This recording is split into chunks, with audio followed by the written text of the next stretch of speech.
Miami. Late July. A gray t-shirt, a white tank top, two different men in the same frame, and a woman perched on the lap of the one she swore she was finished with. The footage moves. People shift weight, adjust arms, lean into each other. It breathes like real video because it is real video. A tattooed hand drapes over her head, and on that wrist sits a watch that matches one from a photo shoot 3 months back, 3,000 miles away. 35 weeks into a pregnancy, the girlfriend isn't in the frame. She's not in the city. She's barely in the conversation. And the mother of the man in the gray shirt is online, telling everyone the video doesn't exist. If this is the kind of breakdown that fits your feed, you already know what to do. Subscribe, notifications on, and let's see if these receipts hold up. Real quick, before we pull the paper apart. And if anybody watching has confirmed whether PD's TikTok stream was live or uploaded after the fact, because that detail reshapes the entire intent behind the footage, I haven't found a definitive answer. That's a gap I'd like the comments to fill. The facts as they stand: Johnathan Jamall Porter, known everywhere as Blueface, was documented in Miami with Chrisean Malone, publicly recognized as Chrisean Rock, on approximately July 25, 2026. Clips surfaced via TikTok and Instagram, recorded by Chrisean's brother PD and by an unaffiliated woman present at the same location. Karlissa Saffold Harvey, Blueface's mother, issued statements dismissing the images as artificial. Jaidyn, Alexis, former partner and mother of 2 of Porter's children, published an Instagram story rejecting any suggestion that she served as his cover. Nevaeh Akira, Porter's current girlfriend, confirmed pregnant in February 2026, remained in Los Angeles throughout. But the detail I keep circling back to, and we'll close this loop before the end, is why Karlissa ran 2 different cover stories at the same time. One said the footage was fake, the other named a specific person as Porter's whereabouts, and that person found out. That double move is what separates this from every other cycle we've watched. Hold on to that. One more name belongs in the room before we open the folder. Cash Jones, professionally known as Wack 100, Porter's longtime manager and the same voice that steered the Catalina denial cycle, is not incidental to what happened in Miami.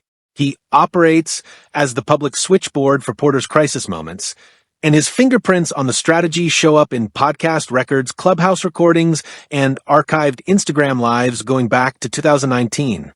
Court filings out of Los Angeles County, specifically the 2022 civil action Alexis initiated tied to her music release under the label imprint Porter co-signed, established the business lattice underneath the personal one, according to records posted publicly to all hip-hop.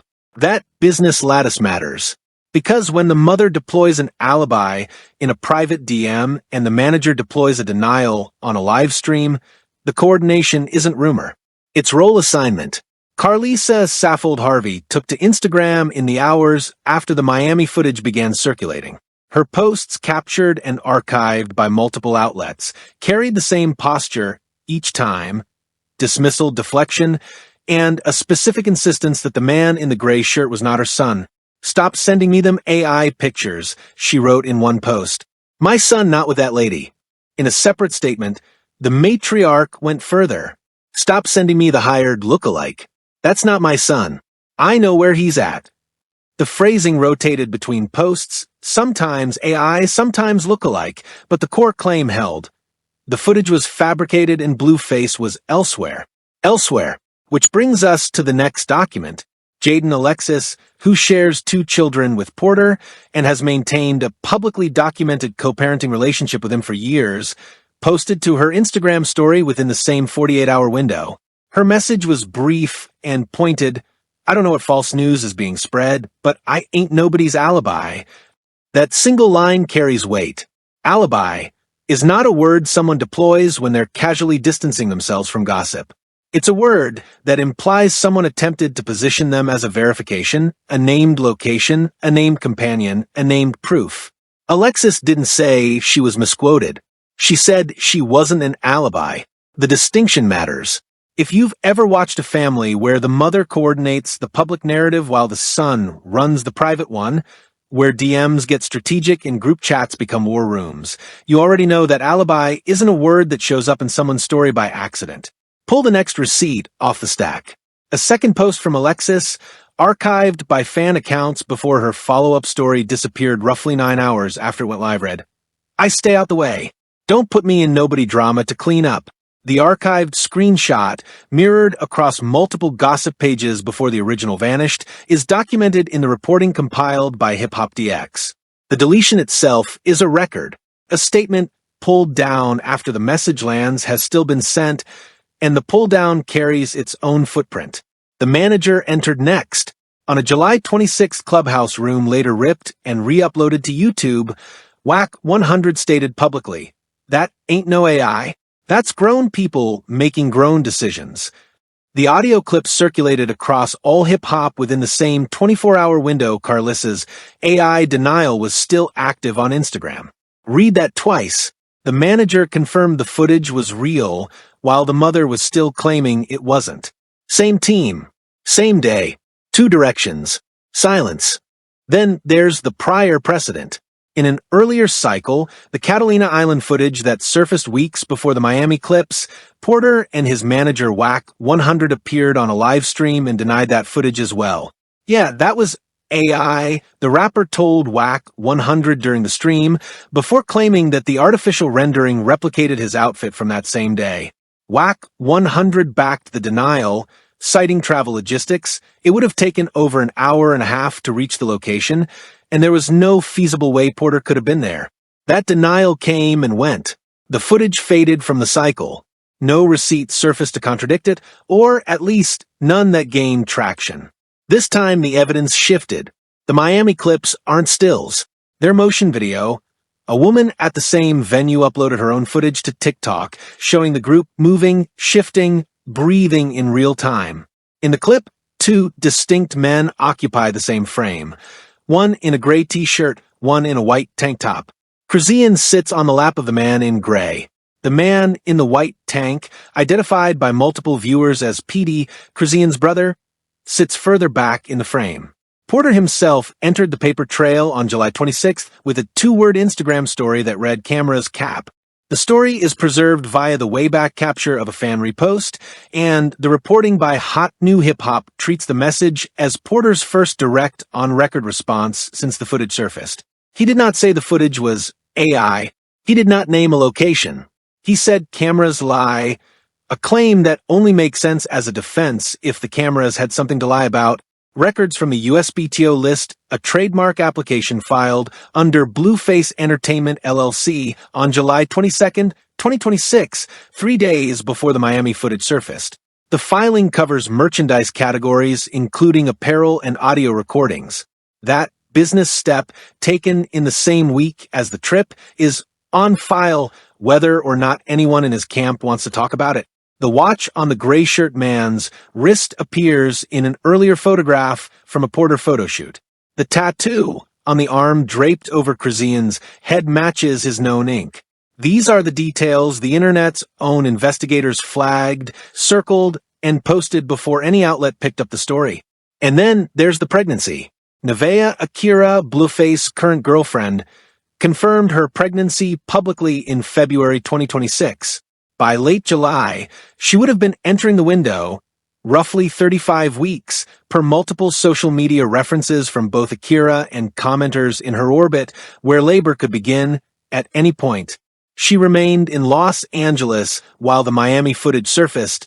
5 documents, 5 statements, 5 pieces of paper on the table. Nothing interpreted yet, nothing connected, just the raw filing. So, let's line up what just landed and watch what happens when the timestamps touch. Karlissa's AI denial and her lookalike denial came within hours of the Miami footage circulating. That's fast. That's not, "Let me look into this and get back to you" speed. That's reflex. The kind of response that comes from someone who already knows the answer and is already in damage control mode before the question finishes being asked. But here's the tension I can't shake. At the same time Saffold Harvey was telling her followers the footage was artificial, she was also messaging people, privately in DMs and comment replies, telling them her son was with Jaidyn Alexis. Not, my son is somewhere else. Not, my son is at home. A specific name. A specific person. A specific claim that, if true, would mean the Miami footage couldn't be Porter because Porter was accounted for elsewhere. Two defenses. Simultaneous. One says the footage is fake. The other says the footage is real, but the man in it isn't her son because her son is somewhere specific with someone specific. Wait, back up. Let me sit with that for a second. If you genuinely believe the footage was AI, genuinely, fully, no doubt, you wouldn't need an alibi. You just need one statement. That's not him. The alibi is the tell. The alibi is the crack in the wall that lets the light in. You don't construct a cover story for a location unless you need to account for a location. And you don't account for a location unless the person was actually there. This is where Alexis's Instagram story earns its weight. I ain't nobody's alibi isn't a reaction to a rumor. It's a reaction to being used. Alexis wasn't responding to the internet. The internet wasn't saying she was with Porter. She was responding to Saffold Harvey's private messaging, the kind that reaches people in DMs before it reaches comment sections. Alexis found out she was being named as a cover, and she cut it off publicly the way you do when you want a record of your refusal. Now, widen the overlay. Track the Wack 100 Clubhouse statement against the mother's timeline. His grown people making grown decisions line lands within the same day Karlissa is still deploying the AI framing. Two members of the same defensive apparatus running two incompatible scripts is not disorganization, it's compartmentalized crisis management. The mother handles the public-facing denial, while the manager quietly concedes the footage is real to a more sophisticated audience. Different rooms, different audiences, different stories. Same protective goal. Keep the pregnant girlfriend from filing the trademark question the internet has already started asking, which is when Akira signals what she believes, not what she's told. Now stack the trademark. That July 22nd USPTO filing 3 days before the trip reads like a routine business step in isolation, but the timing threads through the rest of the paper. A man who is about to spend 72 hours in a city 3,000 miles from his pregnant girlfriend files a piece of business paperwork right before he leaves. The filing places him in the mode of a person operating on a plan, not a person swept up in the moment. Miami wasn't spontaneous. Miami was scheduled around other scheduled things. Now layer in the precedent. The Catalina Island denial, Porter and Wack 100 calling that footage AI, happened weeks ago and went unchallenged. No receipts came out to contradict it. The denial stuck because nobody pulled hard enough. That established a rhythm. Deny, deflect, wait for the cycle to move on. It worked once. Miami appears to be attempt number 2. Same word. AI. Same camp, management, and family. Same intended outcome, let the footage fade. But the receipts shifted. The Miami clips include motion video from a third party with no stake in the Porter Rock relationship. They include a watch match, a tattoo match, and a brother in the same frame wearing a different color shirt, which independently accounts for the "that's her brother" defense. The Catalina denial relied on the absence of contradicting evidence. The Miami denial has evidence arriving while the denial is still being typed. And then there's the calendar. Akira's pregnancy was confirmed in February. By late July, she's in the final stretch, the window where a doctor tells you to stay close to home, keep your phone charged, and not travel. Porter chose that window to be in Miami, on camera, with the woman he's publicly called his wife on a jail call Yahoo Entertainment and just as publicly refused to claim as the mother of his son. There's another mechanic buried under the calendar that deserves the light. Rock's boxing camp, documented across her Instagram training clips and confirmed in interviews with XXL earlier this year, traditionally moves to Florida for its final conditioning phase before a scheduled bout. Miami sits inside that camp's known geography, which reframes the trip. Porter didn't fly to a random city to see her. He flew to the city where her professional infrastructure lives. That's not a chance encounter at a party. That's a man who read her calendar and matched his flight to it. The deleted repost The Alexis follow-up story that came down within 9 hours carries its own overlay signature. Deletions in this orbit are rarely random. They usually follow a call. Somebody in the family group chat or somebody adjacent to it reaches out and asks for the second post to be pulled because it's making the first one louder. Alexis kept the alibi post up. She pulled the clean-up post down. That selective preservation says she was willing to be on record refusing the role. She wasn't willing to be on record narrating the rest of the family's dysfunction. That line is drawn with intention. The pattern reads as a man running the same play he's always run, deny, distance, return, but this time the math around him changed. There's a pregnant girlfriend at home. There's an ex who won't lie for him. There's a mother who overplayed her hand by deploying 2 stories at once. And there's a fan base that's splitting down the middle for the first time since the saga started. Somebody in the comments is going to say the mother was just protecting her son on instinct. Sit with that for 1 paragraph and then watch the paper answer it. Instinct doesn't file 2 contradictory alibis. Instinct picks one and holds it. What Karlissa executed is procedure, and procedure implies a prior draft. Pull up the first frame. Not the whole clip, just the first frame where the tattooed hand appears over Chrisean's head. The arm is visible from the forearm down.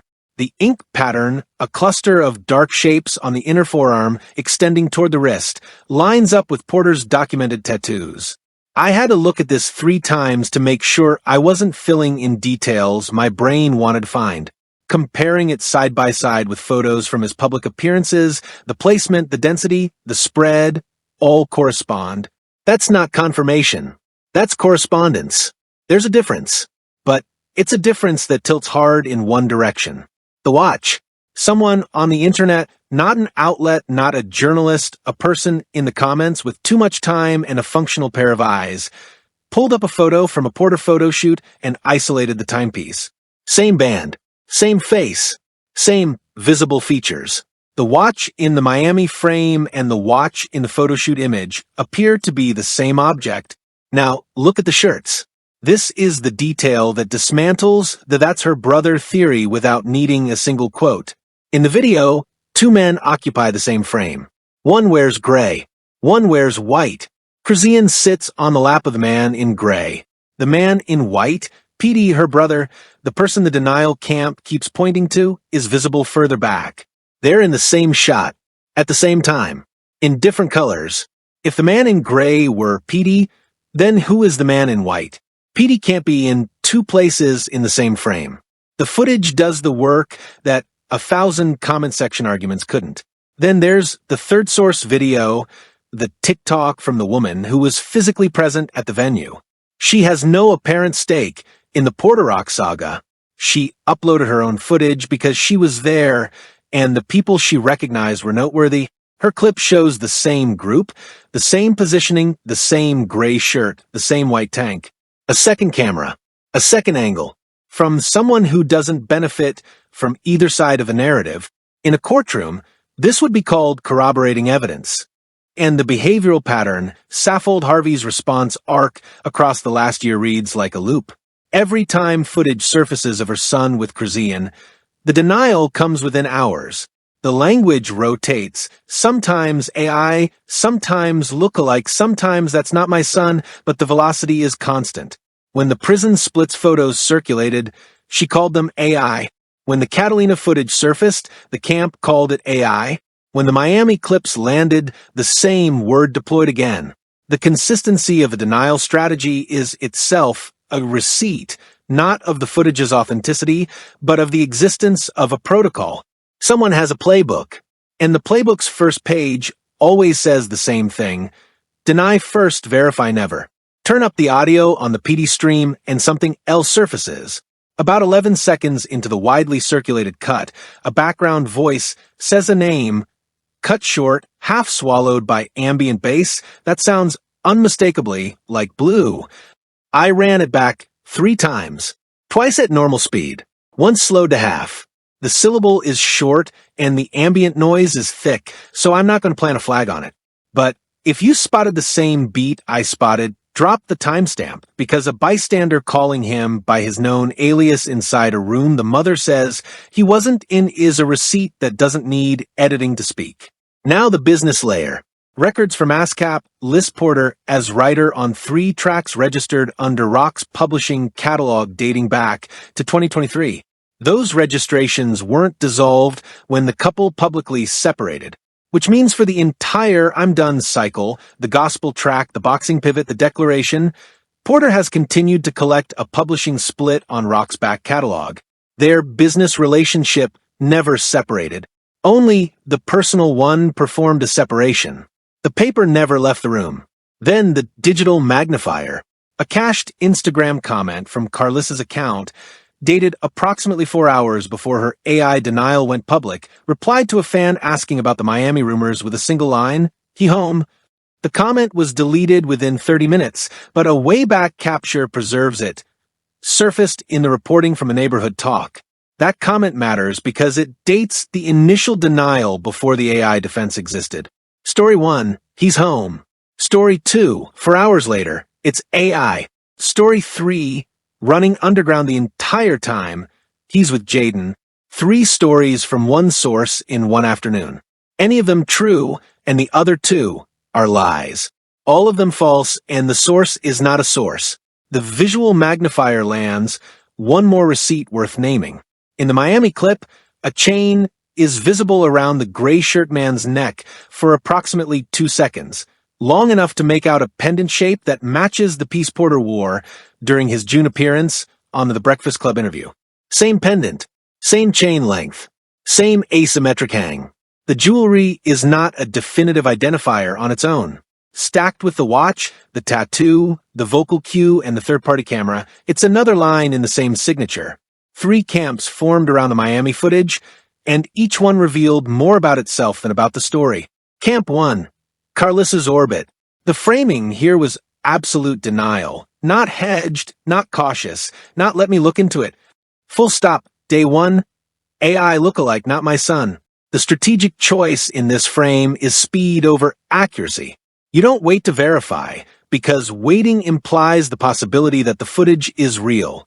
You deny instantly and deny with certainty, because certainty is the product. The verb selection is worth noting. AI and lookalike are not synonyms. One implies technological fabrication. The other implies a physical stand-in. They can't both be true. If it's a lookalike, it's not AI. If it's AI, there's no lookalike. Saffold Harvey used both, sometimes in the same posting cycle, which means the frame wasn't built on evidence, it was built on volume. Say enough things fast enough, and one of them might stick. Camp 2, Chrisean's fan base. This is where the fracture gets interesting, because for the first time in the coverage of this saga, Rock supporters split into factions that aren't arguing about whether she's right, they're arguing about whether what they're seeing is real. One faction says it's her brother. Another faction says it's AI. A third faction, quieter, less visible in the comment threads but present, says it's him and she's making her choice. The brother theory collapses on contact with the video evidence. PD is in the frame, in a different shirt at the same time. The AI theory collapses on contact with the third-party TikTok. An unaffiliated person's footage doesn't get AI generated to match the content of someone else's stream. But the fact that these theories exist at all tells you something about the audience. People who have supported Chrisean through every cycle, the face tattoo, the boxing debut, the gospel track, the I'm Done declaration, are now constructing reasons not to believe their own eyes.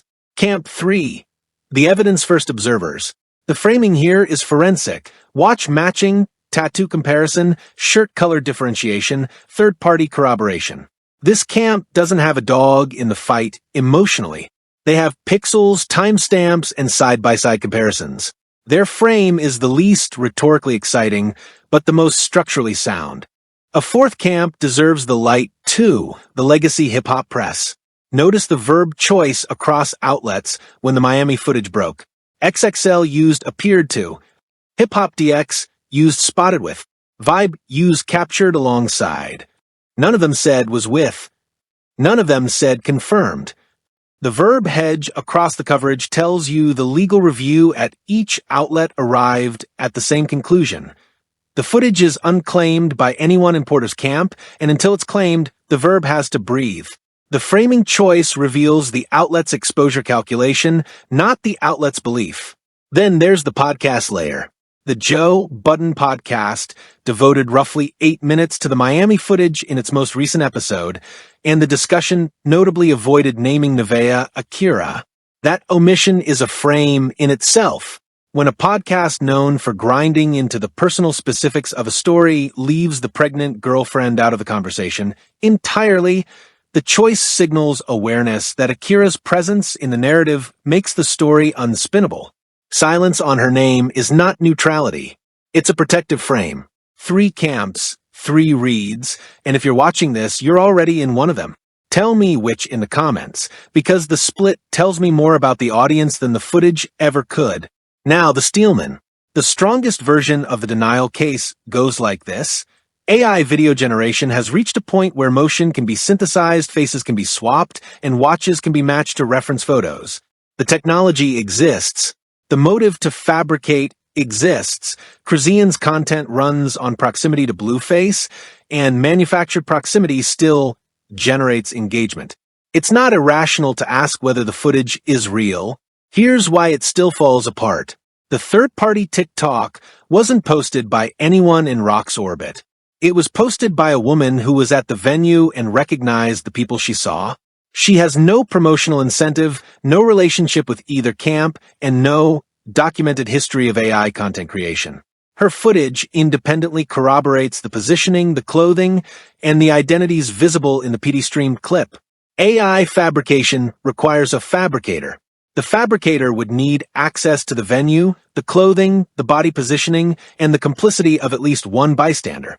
The number of people who would need to be in on the fabrication exceeds the number of people who would benefit from it.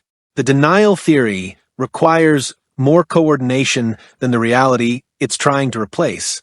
And the alibi, the one Jaidyn Alexis publicly refused, seals it. You don't need an alibi for a ghost. You don't need a named location for someone who isn't anywhere. Now, the second Steelman, and this one comes straight out of the XXL comment section rather than the imagined talkers. Even if it's him, they've been co-parenting a son together, so him being around her doesn't mean they're back together. That's a fair read on the surface. Co-parenting produces proximity. Proximity produces photos. Photos get misread. I'll grant that frame one full breath of oxygen. Then the paper deflates it. The Miami footage doesn't show co-parenting logistics. Their son isn't in the frame. The venue isn't a school pickup or a birthday party. It's a nighttime social setting. The positioning isn't parental. The woman is on the man's lap, and the physical closeness doesn't map onto any co-parenting protocol I'm aware of, and I've watched enough of these to know the difference. Add the trademark filing 3 days prior, the ASCAP publishing split that never dissolved, and the manager's grown people making grown decisions line, and the co-parenting frame stops working. Co-parents don't need managers to explain their proximity. Co-parents don't get named in alibis. Co-parents don't require the mother of one party to run 2 contradictory cover stories in one afternoon. The frame collapses under the weight of the paper that surrounds it. The paper's all on the table now. Every quote, every timestamp, every frame examined. What comes next isn't another exhibit. It's the argument the exhibits force when you stop looking for a comfortable read. The mainstream read on this story is simple. Blueface and Chrisean are back together. The cycle continues. Everyone moves on to the next headline. It's the read that costs nothing to produce and less to consume. It's also the read that lets the choreography stay invisible. Because this isn't a reunion. This is a production. And I don't mean the footage. I mean the response to the footage. Think about what had to happen for Karlissa Saffold Harvey's response to look the way it did. The Miami footage surfaces. Within hours, not days, hours, she has 2 parallel defenses running. One is public. AI lookalike, not my son. The other is private. DMs and messages telling people Porter is with Jaidyn Alexis. 2 stories. Same window. Same sender. The public story says the footage is fake. The private story says the footage is real, but the man in it isn't Porter because Porter is accounted for elsewhere. You don't build two stories by accident. You build two stories when one isn't enough, when you've been through enough of these cycles to know that a single denial might not hold. So you hedge by deploying a backup. The backup is the alibi, and the alibi is the one that tells on you, because an alibi is a concession dressed as a defense. It says, I can't prove the footage is fake, so I'll prove my son was somewhere else instead. But proving someone was somewhere else only matters if they weren't where the footage shows them. The alibi is the back door that lets the truth in. Actually, hold on. Let me reconsider something. If the denial was genuine, if Karlissa truly believed the footage was fabricated, why did she need to name a location at all? Why did she need Jaidyn, Alexis? A person who believes their son isn't in a video doesn't construct an alibi for where their son actually is. They just say that's not him and move on. The alibi exists because at some level the denier knows the person was there. The alibi isn't a defense against the footage. It's a defense against the audience finding out the footage is real. The defense of that bold claim deepens when you stack the cached he-home comment on top of the alibi. Story 1 lived for 30 minutes. Story 2, the AI framing, went public 4 hours later. Story 3, the Jaidyn alibi, moved in DMs the same afternoon. 3, inconsistent locations for one person from one mother in one news cycle. That's not a woman protecting her son.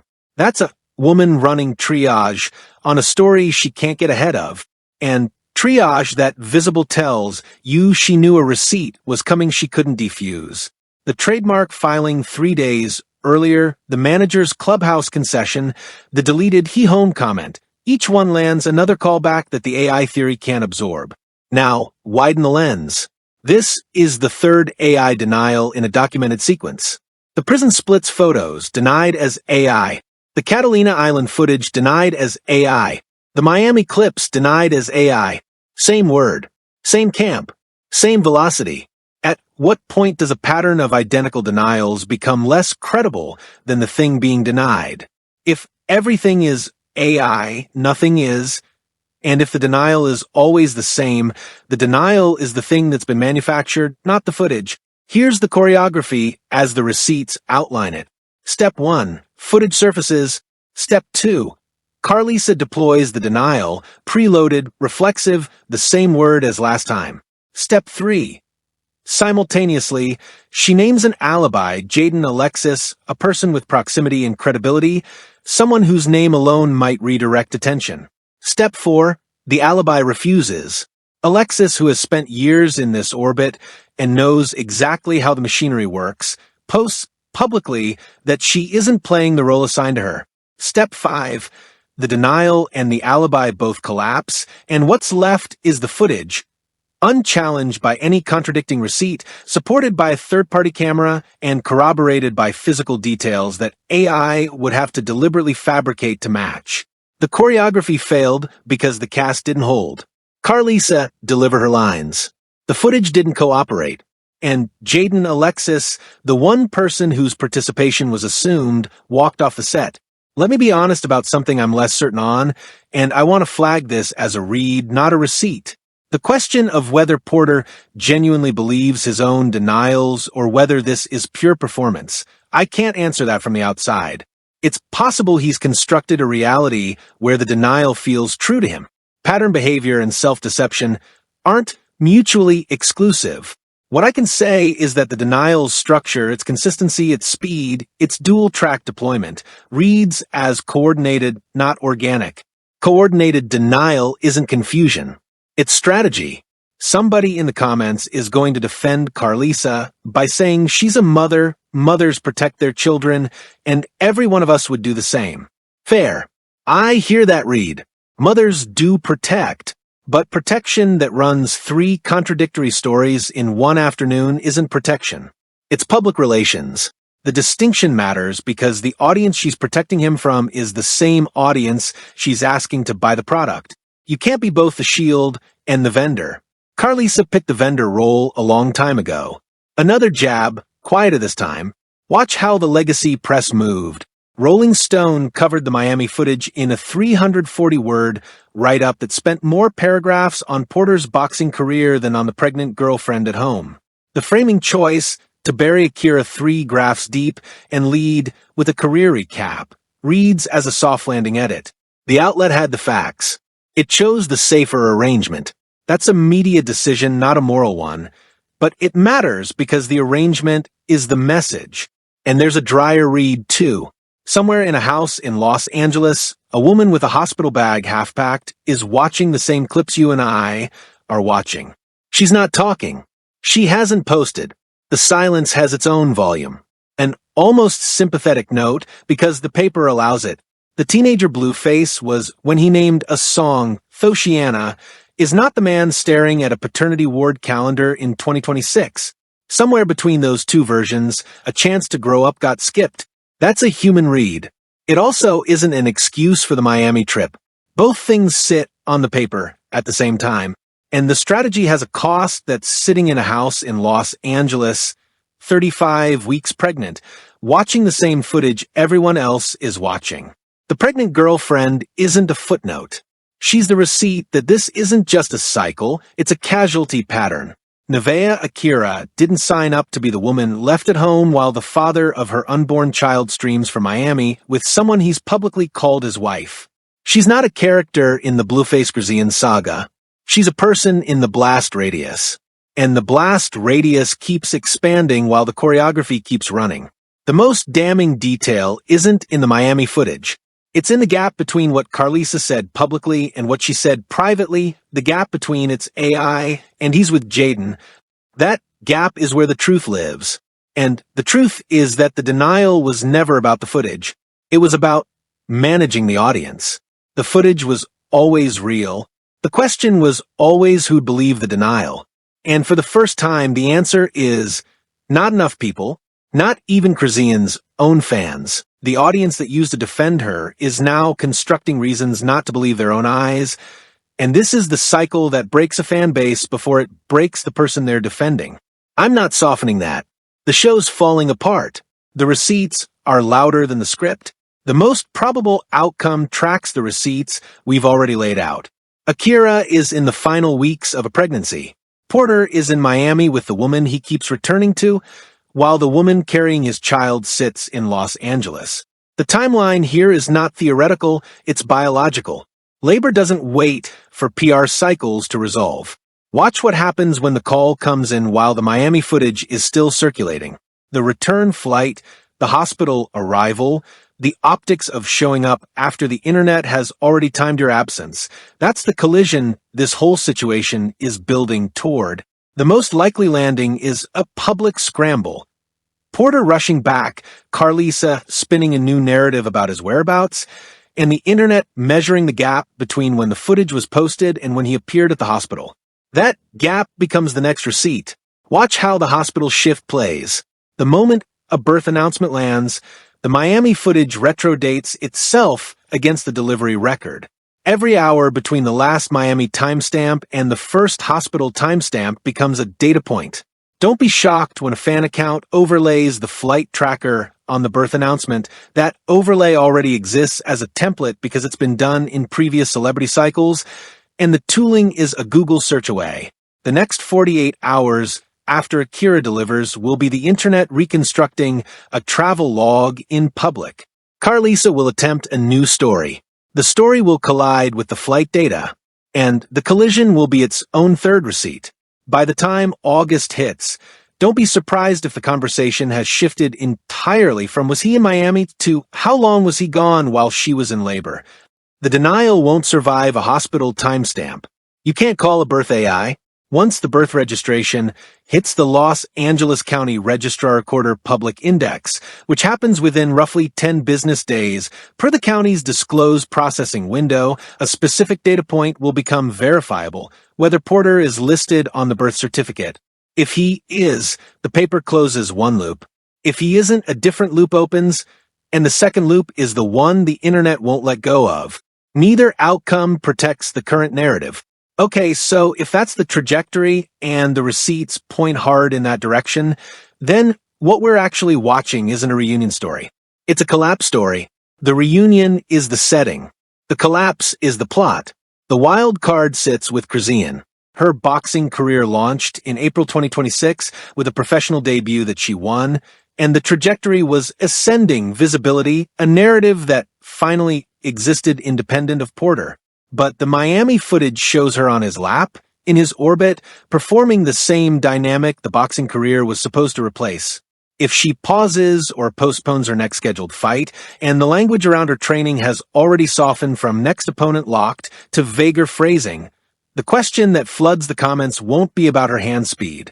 It'll be about why she stopped, and the answer the internet lands on first is the one that changes the entire shape of this story. I'm not saying that's what's happening. I'm saying that's what gets asked the moment a boxing announcement doesn't come when it's expected. The prediction. If no fight is announced by mid-August, the speculation becomes the dominant narrative thread, and Porter's Miami trip retroactively becomes evidence in a story nobody's telling yet.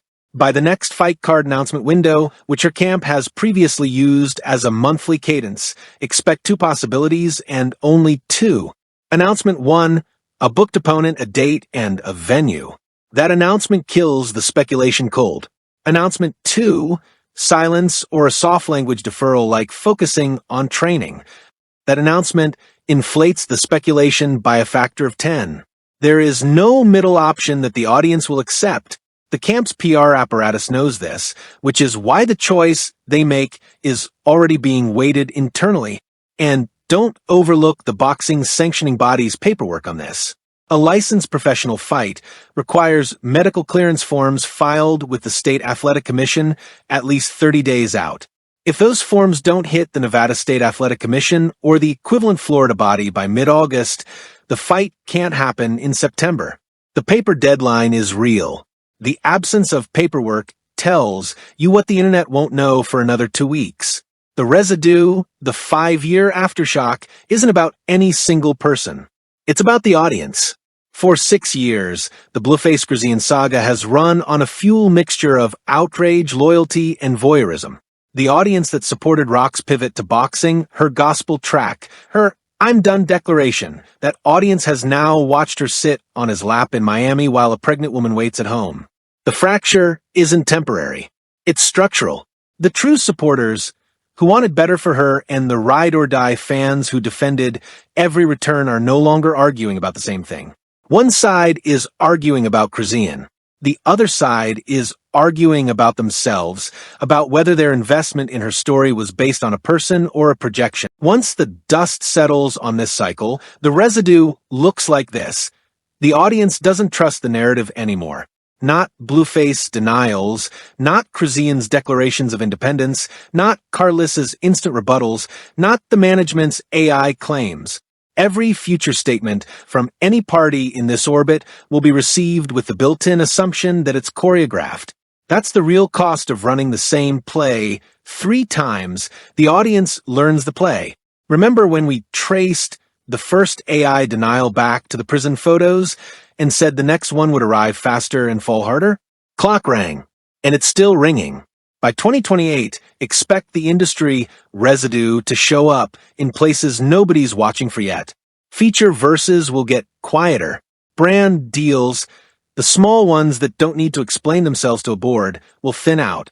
The next generation of A&R will look at the Porter Rock catalog and file it under cautionary rather than referential.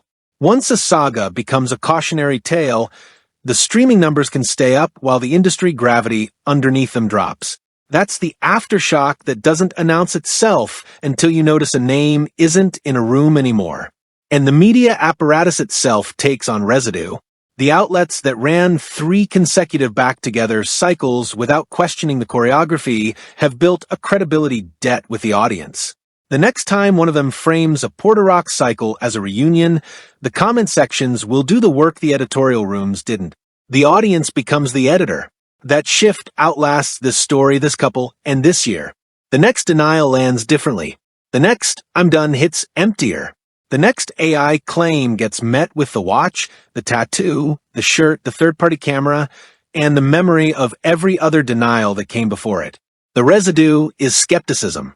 Permanent, Structural earns skepticism. And in a content economy built on belief, that's the one thing you can't choreograph your way out of. 2 cover stories. One named a person who refused. That's the loop closing. The alibi was never for the footage, it was for the audience, and the audience watched it fall in real time. Drop where you land in the comments. I'm reading everyone. Subscribe, bell on. Pass this to someone who needs the receipts before the feed buries them. Next case is already in the stack at Wrap and Receipt.